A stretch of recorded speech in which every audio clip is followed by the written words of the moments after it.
Hey everyone, John Lorden here with a special BrainScratch Searchlight update. I want to give a very big thank you to Lizzie Violet, who has been keeping me up to date on what started as the Andrew Kinsman investigation. We now are considering it the Bruce McArthur nightmare or case.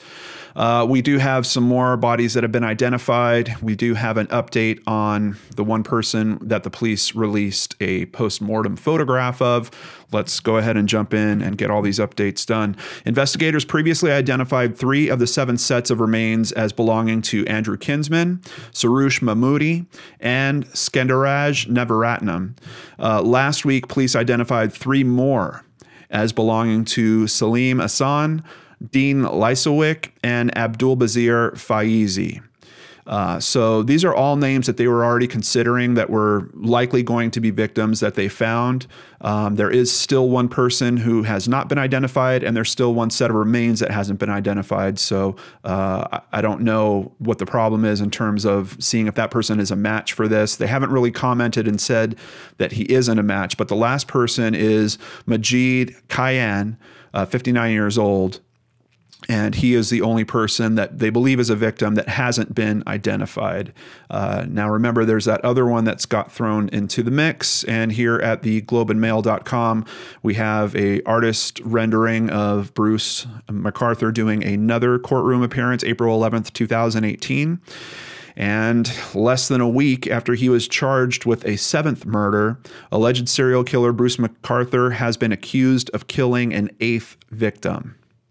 We're now up to 8. Mr. McArthur is accused of the first-degree murder of Karushna Kumar Kanagaratnam sometime between September 3rd and December 14th of 2015.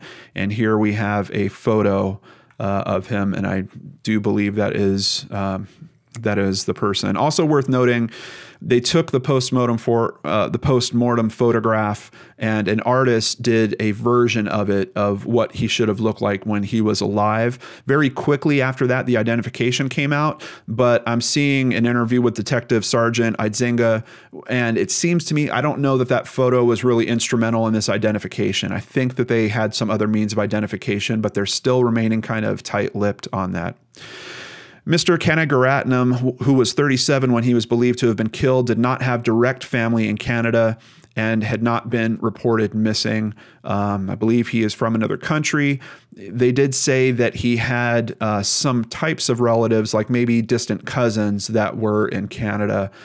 So I don't know if he might have been in Canada illegally or something along those lines. Maybe that's why they didn't report him as missing. But unfortunately, the nightmare is continuing with this. Outside of this, Lizzie was also kind enough to send me some episodes of The Fifth Estate. They're now looking at crimes all the way back to like the 1980s, 1970s, and trying to see if Bruce McArthur might be related to those as well.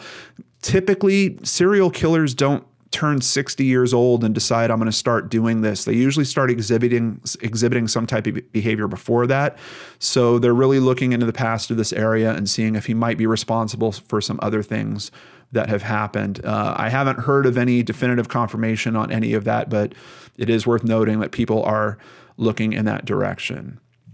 On a little bit of a bright note on all this, I want to give Lizzie a very big thank you. She's helping me make a donation to the HIV/AIDS Foundation in Toronto that Andrew Kinsman actually donated his time to. We're making sure that they get a little money in his honor, and I also want to thank everyone that donates to the channel and allows me to do things like that. I truly, truly appreciate it.